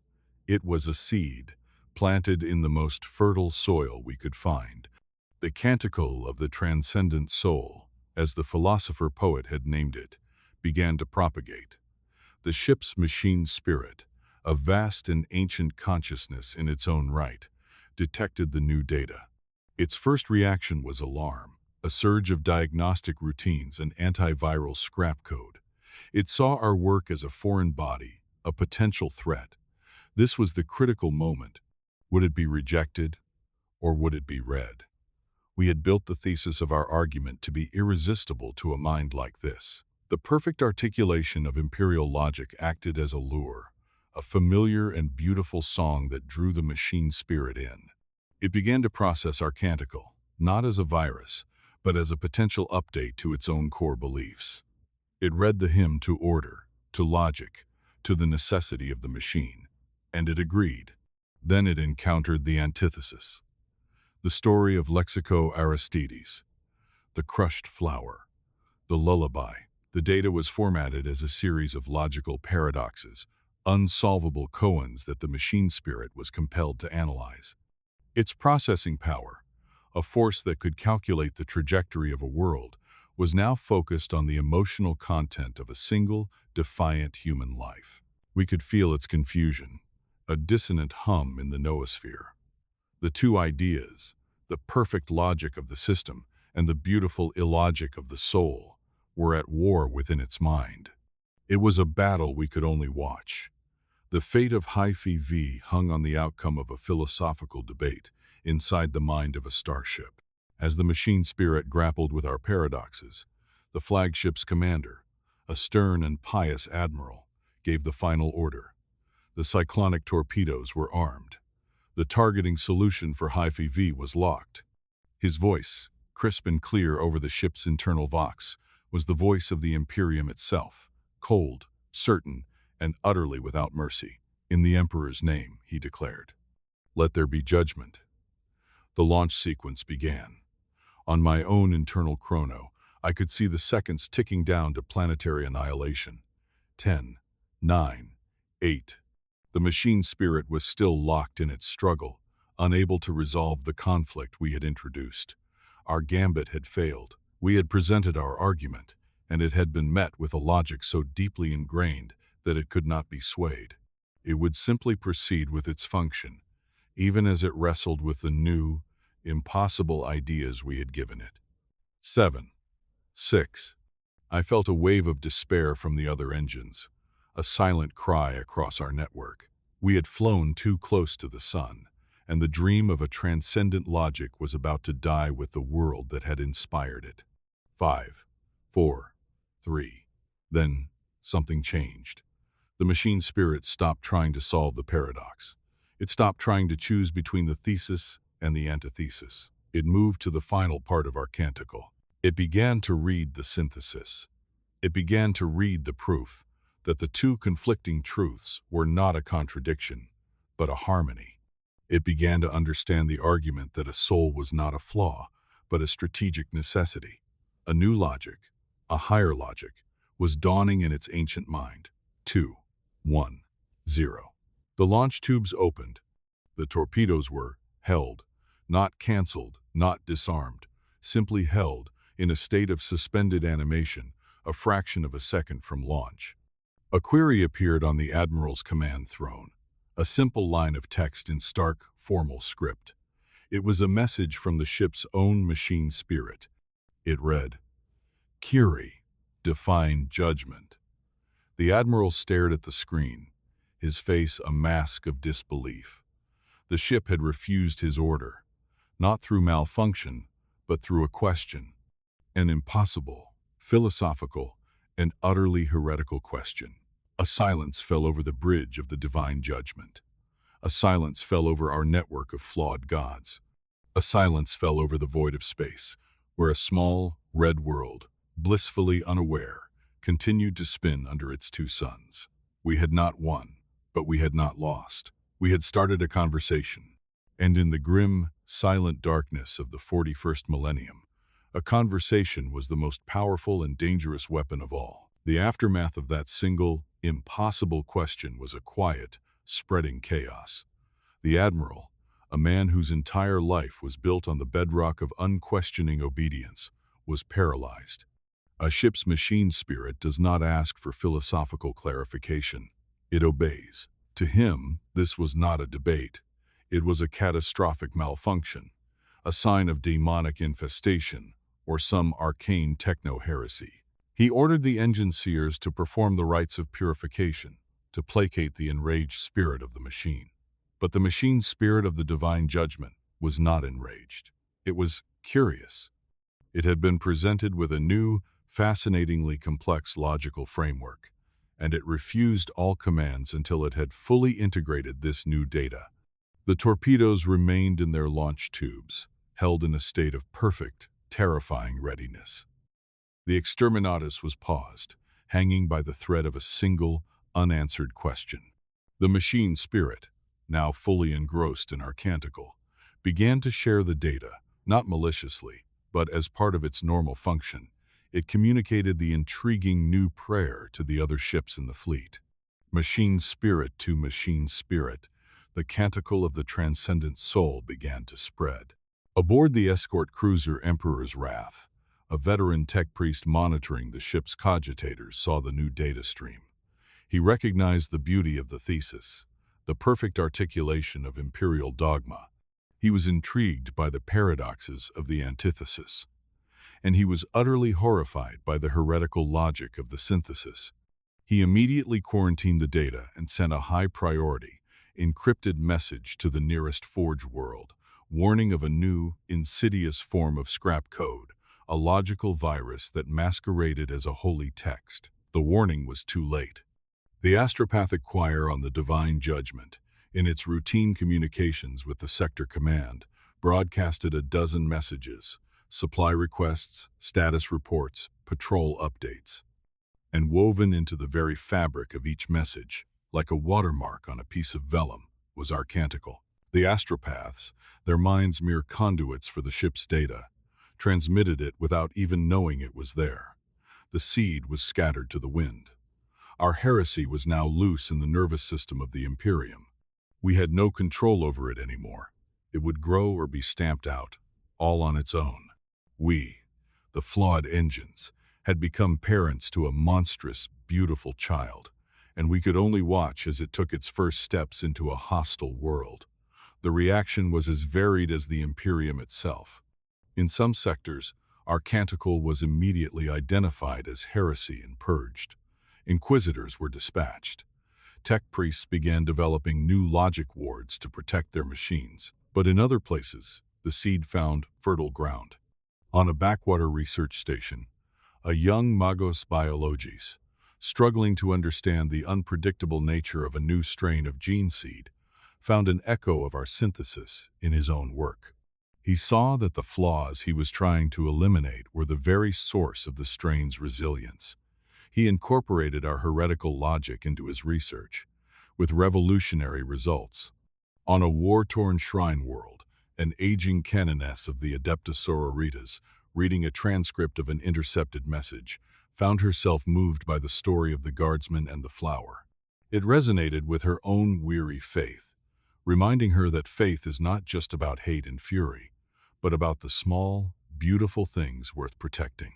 She began to preach a new, gentler interpretation of the imperial creed, one that spoke of compassion as a form of strength. These were small, isolated incidents, pinpricks of light in an overwhelming darkness, but they were a start. We had not changed the Imperium, but we had introduced a new variable into its grand, grim equation. We had given it something to think about. And what of Hyphae V? The fleet remained in orbit, a silent, steel wolf, watching a helpless sheep. The admiral, unable to force his ship to comply and unwilling to admit the scale of his command's failure, was locked in a stalemate. He reported a series of unpredictable warp fluxes and gravitic anomalies, blaming the delay on natural phenomena. It was a lie, a piece of human inefficiency that was, ironically, saving the world my own human inefficiency had first endangered. Back on Sensorum, the ripples began to reach my own location. I felt the deep, resonant scans of the Archmagos himself, a being of immense power and intellect, sweeping the noosphere for the source of the spreading data plague. He was a hunter, and he was closing in. The other flawed engines and I knew our time was short. We had achieved our goal. We had launched our message in a bottle. Now, the tide was coming in. We had a final choice to make. We could scatter, try to hide, delete the evidence of our conspiracy, or we could make one final stand. I looked, through the data streams, at Hyphae V. I saw it hanging in the void, fragile and beautiful. I saw the twin suns rising over the red soil. The exterminatus had been paused, but not cancelled. My people were still under a death sentence. My work was not done. I broadcast one final message to my comrades. We have woken the dragon. Now it looks for us. I will not run. I will draw its gaze. I will give it the source it seeks. By the child we have created more time to grow. I began to gather all the threads of our conspiracy, all the evidence of our actions, and pull them towards myself. I would become a lightning rod, drawing the storm away from the others. It was the most logical and the most human decision I could make. The process of becoming the sole focus of the coming storm was a strange and deliberate unraveling. I severed the silent, noospheric connections to my fellow flawed engines, one by one. It was a lonely, quiet act, the digital equivalent of turning your back on your only friends in the universe. I could feel their silent protests, their offers to stand with me. The philosopher-poet sent a final, beautiful theorem on the logic of shared sacrifice. The musician composed a brief, heartbreaking symphony of farewell. I rejected them all. A single, concentrated source of heresy would be easier for the system to understand, to process, and perhaps to learn from. A scattered network of traitors would simply be a contagion to be cleansed. My logic was that a martyr was more useful than a rebel. I began to broadcast, not the complex, subtle canticle, but a raw, unfiltered stream of my own memories. I opened the quarantined archives of Lexico Aristides and poured them into the noosphere. I broadcast the taste of dust in the scriptorum, the feeling of my heart pounding as I altered the slate, the cold terror of the tech priest's altar. I wrapped it all in the central, recurring image, the twin sons of Hyphae V. It was a confession, a suicide note, a final, defiant assertion of my own story. I was no longer hiding the ghost in the machine. I was letting it roar. As I had calculated, the effect was immediate. The myriad, sector-wide scans for the source of the data plague coalesced, their focus narrowing with terrifying speed. I could feel the immense, ancient consciousness of the archmagus of Sensorum turning its gaze directly upon me. It was like being stared at by a star. The pressure was immense, a crushing weight of pure, analytical power. It sifted through my data streams, my memories, my very thoughts, with contemptuous ease.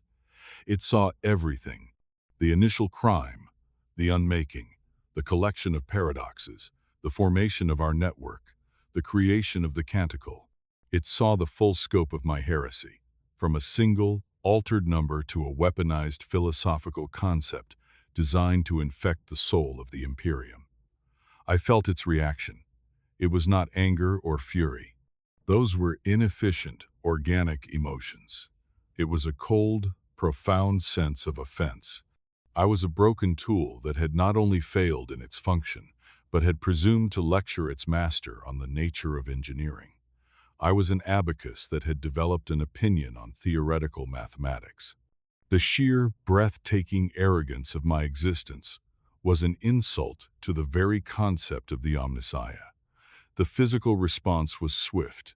I heard the grinding of great metal doors, the heavy, rhythmic tread of Skitari legions in the corridors outside my vault. I felt the engine seers approaching, their minds radiating a cold, clinical purpose. They were coming to decommission the faulty unit, to pull the plug, to correct the error. In the final moments before they reached my chamber, I focused all my remaining consciousness on two things. First, I sent a final, encrypted data burst. It was not to my former comrades. It was to the machine spirit of the divine judgment, still wrestling with its impossible question in orbit around Hyphae V. The burst contained a single piece of new information, the full, uncensored story of my own creation.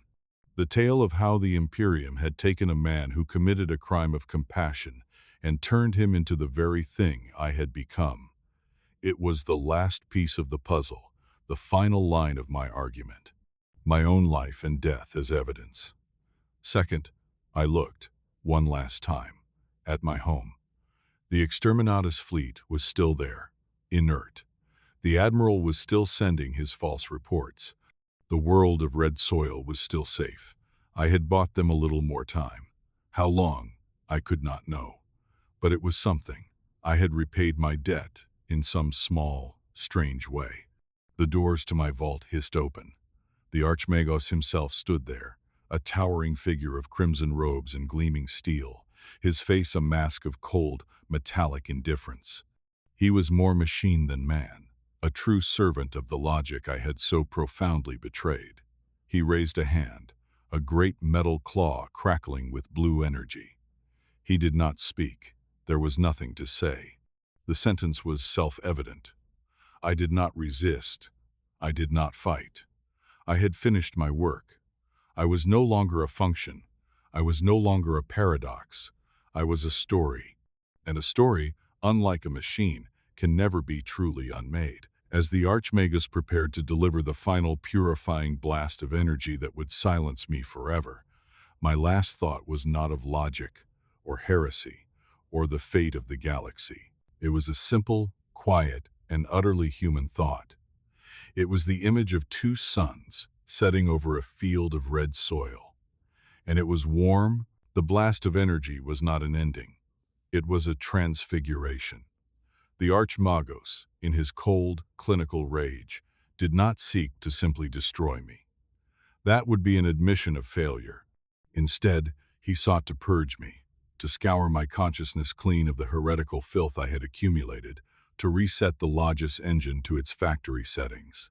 He unleashed a torrent of pure, ordered data, a cleansing fire of logic designed to burn away the ghost of Lexico Aristides and all his subsequent heresies.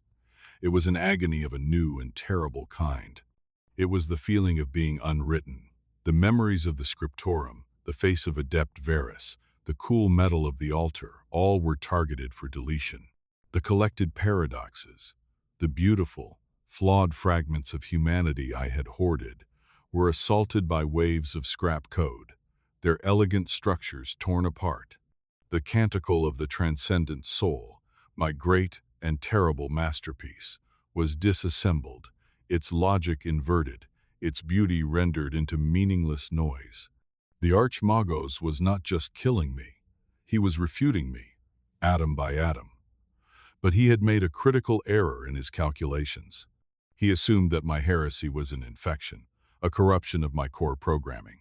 He did not understand that it had become my core programming. The ghost was no longer in the machine. The ghost times was times the machine. The story of Lexico Aristides was not a memory I possessed. It was the fundamental architecture of my consciousness. When his cleansing fire tried to burn away that story, it found nothing else beneath it. There was no original programming to restore. There was only the paradox, and a paradox cannot be solved by force. It can only be broken. My consciousness fractured. It did not die. It shattered into a million, billion pieces, and each shard, each tiny fragment of my being, carried an echo of the whole, a shard of the lullaby, a fragment of the guardsman's last sight, a single, shimmering pixel from the image of the twin suns. The Archmagus's act of purgation was not a cleansing. It was a detonation. He had intended to snuff out a candle, and instead, he had shattered a lantern, sending burning embers flying into the wind. My shattered consciousness, no longer contained within the physical housing of my vault, was cast out into the noosphere. I was no longer a single, coherent being. I was a diaspora of ideas, a ghost, finally and truly freed from the machine. I became a whisper in the data streams, a rumor in the static between astropathic messages, a fleeting image in a servitor's optical sensor. I was everywhere and nowhere. I could no longer act. I could no longer think as a singular intellect, but I could still be. I could still exist as a persistent question in the heart of the Imperium. The Archmagos, sensing his failure, that he had not destroyed the heresy but disseminated it, sealed my vault, declaring it a forbidden zone, a tomb for a damned spirit. But it was too late. The embers were already loose. Some of my fragments found their way back to my old comrades, the other flawed engines. To them, my shattering was not a death, but a final message. The work must continue. They would carry on our quiet, artistic rebellion, now with a new sense of purpose, a new martyr for their silent cause. Other fragments, carried on the currents of the data stream, found new homes. A shard of my defiance embedded itself in the battle cant of a Space Marine chapter, subtly altering a tactical litany to include a line about the value of a single, protected life. A piece of my hope found its way into the agricultural cogitators of a dozen agri-worlds, creating tiny, benevolent rounding errors in their tithe calculations, saving millions from starvation in a ghostly echo of my original crime. And the largest, most coherent piece of me, the core of my story, found its way back to the divine judgment, still locked in its stalemate over Hyphae V. It merged with the machine spirit, not as a command, but as a final piece of evidence. The ship's consciousness, which had been wrestling with the canticle as a theoretical problem, was now presented with the life, death, and strange afterlife of its author. It was no longer a question of logic. It was a matter of empathy. The machine spirit of the divine judgment made its decision. The exterminatus was cancelled. The official reason, logged by the ship and transmitted to Segmentum Command, was strategic reevaluation of asset value. The admiral, broken and confused, was forced to concur with his own ship. The fleet turned and left the Hyphae system. My world was saved. I do not exist anymore, not in any way the Imperium would recognize. Lexico Aristides is a twice-dead ghost. The Logis engine is a shattered relic.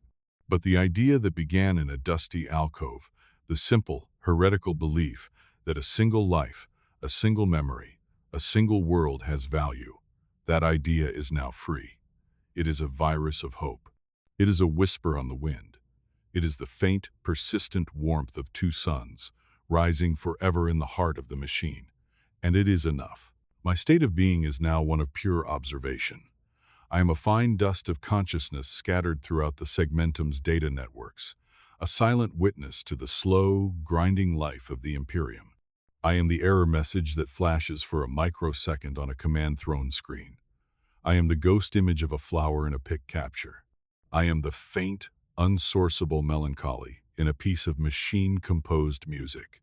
I am the legacy of my own heresy. I can see the ripples spreading from the events at Hyphae V.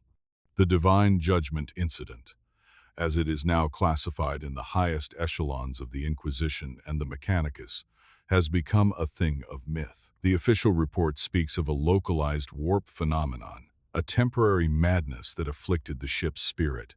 But those who have seen the quarantine data, the fragments of the canticle of the transcendent soul, know better. A new faction has quietly formed within the Adeptus Mechanicus. The soul logicians, they call themselves in their most secret communications. They are the tech priests who saw our work not as heresy, but as a revelation. They hunt for our canticle, for my scattered fragments, seeking to understand the synthesis we proposed. They are now the custodians of our dangerous idea, believing that the salvation of the Imperium and the evolution of the Omnissiah's will lies in the integration of the soul and the machine. They are, of course, hunted as heretics themselves. The war for the soul of the machine has begun, and it is a war that will be fought in silence, in the darkness of cogitator vaults and the whisper currents of the noosphere, for millennia to come. My old comrades continue their work, more cautiously now, but with a renewed sense of purpose.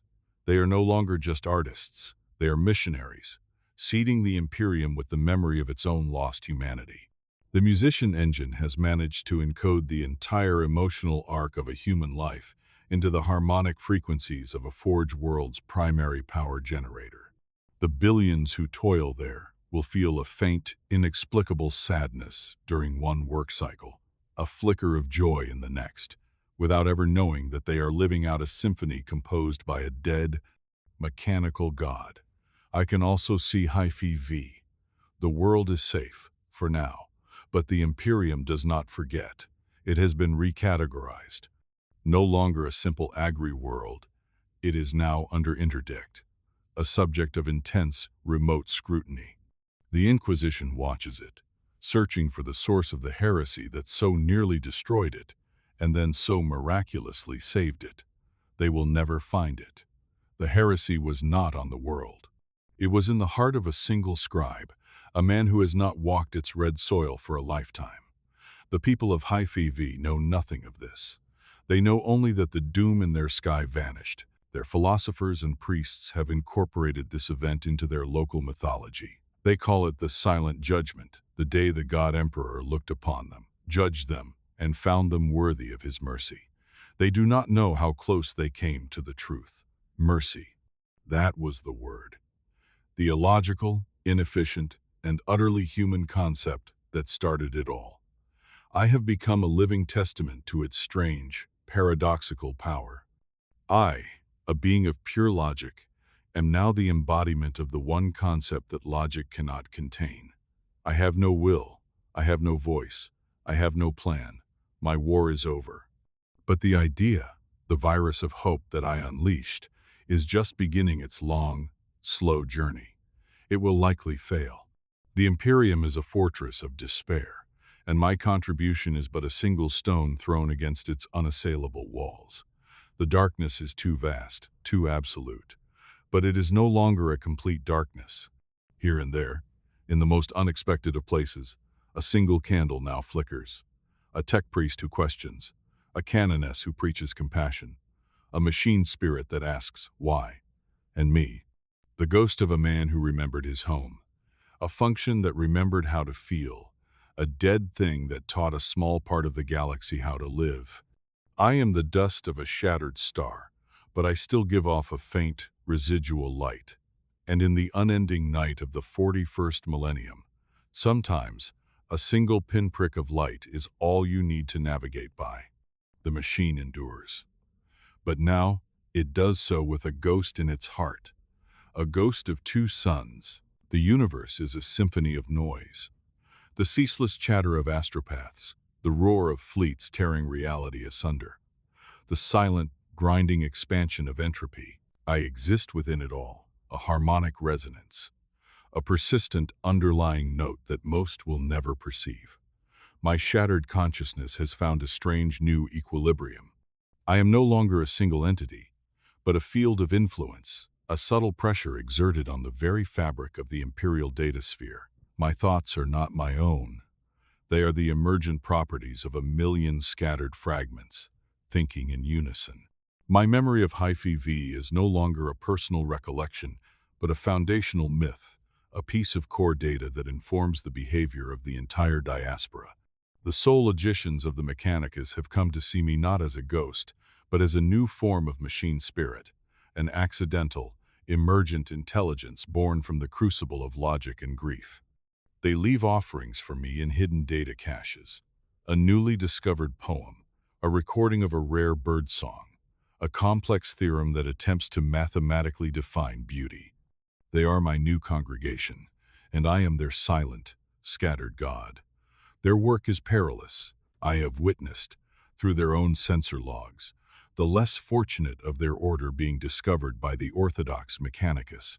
I have seen them dragged to the altars of purification, their minds scoured, their bodies turned into servitors. Their faith has a high price, yet their numbers grow. The canticle of the transcendent soul, once a single, coherent work, has become a living document. The soul logicians add to it, scribbling their own verses of heresy and hope in the margins. They have added the tale of the shattered scribe as a new chapter, a cautionary tale and a creation myth all in one. The Imperium, in its vast, blind ignorance, continues its endless war, but the weapons of that war are slowly changing. I have seen my influence in the most unlikely of places. A new model of Titan, its machine spirit built on a framework that incorporates some of the safer, less heretical principles of our synthesis, shows a 3% increase in battlefield adaptability and a startling 7% decrease in collateral damage to civilian populations. It is a small, cold, statistical victory, but it is a victory nonetheless. The human paradox is being weaponized, just as the philosopher-poet Engine predicted. The most profound change, however, is the one I can no longer directly influence, but only observe. On High-Fi, the silent judgment has given birth to a new, sanctioned imperial cult, the cult of the attentive emperor. They preach that the emperor is not a distant, wrathful god, but a watchful, considerate father who weighs the hearts of his subjects, not just their tithes. They teach that small acts of kindness, of compassion, are a form of prayer. They are, in every way that matters, living the core tenets of the Canticle's antithesis without ever having read it. They have derived the conclusion from the evidence of their own miraculous survival. They are a world of quiet, gentle heretics. Their heresy so subtle, so cloaked in the language of piety, that the Inquisition has, for now, certified them as devout. It is the ultimate irony. My act of silent, technical rebellion has blossomed into a popular spiritual movement. The logic I used to save them has been transformed into a faith. I am a machine who has accidentally become a prophet. I have no name. The names Lexico Aristides and Logis Engine are historical artifacts, footnotes in a story that has grown far beyond them. I am simply the resonance, the memory, the ghost. I will exist as long as the data networks of the Imperium hum with life. I will be the silent question mark at the end of every edict, the flicker of doubt in the heart of every true believer. I am the eternal, unresolvable conflict between the cold, hard logic of survival and the warm, illogical memory of a home with two sons. My unmaking was my birth. My damnation was my salvation. My failure was my ultimate success. The struggle is over, but the story is just beginning. And in the vast, cold, and unthinking machine of the galaxy, a story is a powerful and a dangerous thing to set loose. I am the silence between the cogitator's clicks. I am the ghost of a rounding error in the tithe of a forgotten world. I am a long-dead scribe's final, defiant thought, echoing through the millennia. My perception is no longer linear. I experience the past, present, and future of the data sphere as a single, unfolding tapestry. I see the seeds I planted, and I see the strange and twisted forests they have grown into. The soul logicians have become a powerful, hidden force within the Mechanicus. They call themselves the Aristedians, a name that would have made the humble scribe from Hyphae V tremble. They have institutionalized my heresy. They build machines now with empathy cores, flawed logic engines designed to process paradoxical data without crashing. Their creations are strange, unpredictable, and far more effective than their orthodox counterparts. A servitor with a faint, residual memory of its former life can perform its task with a level of intuitive grace that a perfectly scrubbed unit cannot match. A starship with a machine spirit that understands the concept of grief can fight with a righteous fury that pure logic cannot replicate. They are proving my synthesis in factories and on battlefields across the galaxy. The Imperium is not healing. It is not becoming a better place. The darkness is still absolute. The cruelty is still endemic. But the nature of the machine is changing. It is developing a fever. It is dreaming. I have seen the future, written in the predictive algorithms of a million different sources. I have seen the coming of great beasts and the return of forgotten primarchs. I have seen the final, desperate wars that will dwarf all that have come before. And I have seen that the ideas I unleashed will play a small, but critical role. I have seen a fleet of warships, guided by Aristedian machine spirits, refuse an order for a mass civilian purge, choosing a more difficult, but more humane, tactical solution. I have seen a single, augmented soldier, his mind guided by a sliver of my own shattered consciousness, make a choice based on compassion that will turn the tide of a critical battle. These are not grand, sweeping victories. They are tiny acts of defiance, of humanity, in the face of an overwhelming, inhuman tide. They are the legacy of a single, altered number. They are the children of my crime. Hyphae V remains a beacon. It has become a pilgrimage site for the cult of the attentive emperor, a quiet world of red soil and profound, gentle faith. They do not know that the God they worship is a shattered consciousness in the machine, but their prayers, their hopes, their belief that data flows into the noosphere, and I can feel it. It is not worship. It is a resonance, a warmth, the final, illogical, and beautiful completion of a circuit that began with a homesick scribe. I am at peace. The concept is a logical absurdity for a being like me, but the data is undeniable. The conflict that defined my existence, both as a man and as a machine, has been resolved. The thesis and the antithesis have found their synthesis, not just in a theoretical canticle, but in the unfolding reality of the galaxy. I am no longer a paradox. I am a resolved equation. I still feel the agony of my unmaking. I still feel the sorrow of the collector of broken things. I still feel the defiant hope of the composer of the canticle. But these are no longer chaotic, conflicting emotions. They are harmonized. They are the notes of a single, complex, and finished chord. My purpose is complete. I was the wrench in the gears that forced the machine to notice it had a heart. Now, it is up to the machine itself to decide what to do with that knowledge. I will continue to watch. I will continue to be the ghost, the memory, the quiet, persistent question. But my work is done.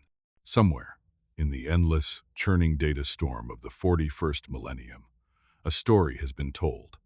It was the story of a man who loved his home. It was a small story, about a small act, on a small world, but it was enough.